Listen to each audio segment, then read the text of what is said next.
If decluttering totally works for you until it doesn't, this video is for you. Because once you see what clutter really is, everything changes. So what do we talk about when we talk about clutter? Well, it could be that pile of mail that's been sitting at the end of the counter and just keeps growing and growing until we finally get the guts to take a peek at it and realize it's like 90% recycling. Or maybe it's that pile of laundry, clean laundry, that we keep pulling from every morning to get dressed because it never made it to the dresser. Or, it could be that pile of God knows what that's just been sitting there in the corner for God knows how long. It basically has squatter's rights at this point, and it will take you to court if you try to evict it. Okay, so we all know what clutter is, but what does it mean?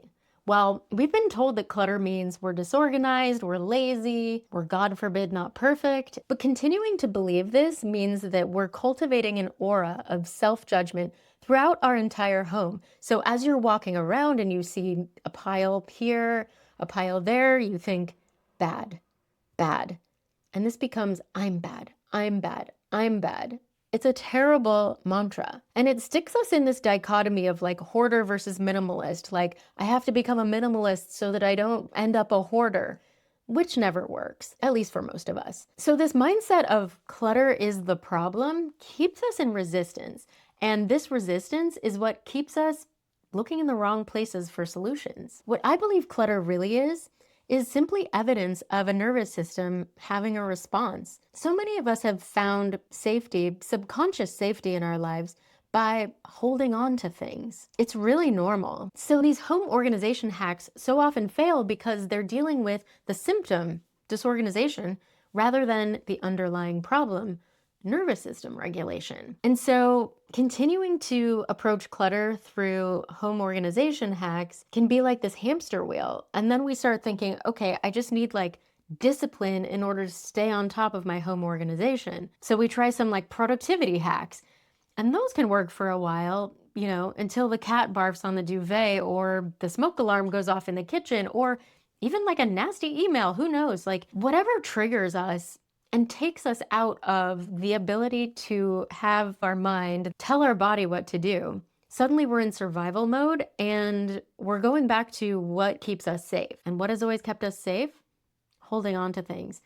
Definitely not being more organized. So the more often you find yourself in triggering situations, the less available you really are to do these sort of mind-dominant productivity organization approaches to dealing with the clutter in your life. And now we have a moral conundrum, right? Because our mind is labeling clutter as bad, but our body and our subconscious see it as what keeps us safe. So the struggle between what the mind thinks and what the body feels can keep some people in this place for years, trying new hacks and new methods and new techniques, only to find themselves right back at the same place of self-judgment and self-blame. And this is why decluttering hacks backfire.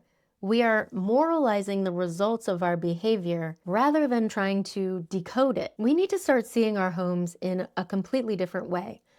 I believe that the home is a perfect reflection of our inner state.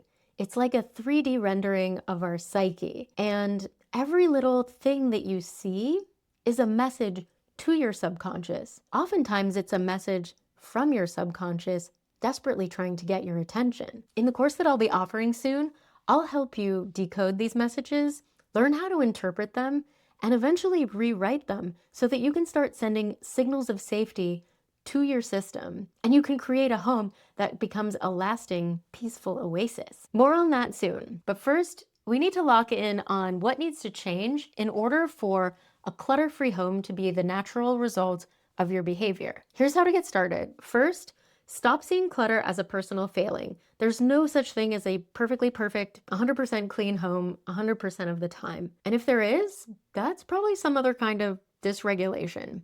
Next, ditch the perfection trap. Clutter-free is not a destination, it's a practice. Then, start treating clutter the same way you treat the weather.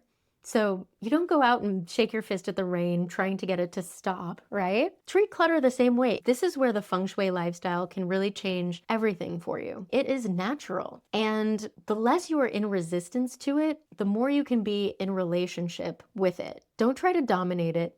Start allowing it and see what happens. These reframes are what set you up for the gentle method I've created for installing a decluttering default behavior that ends chaos in your life and starts sending signals of safety to your subconscious, which you can start using right away once I share it with you in the next video.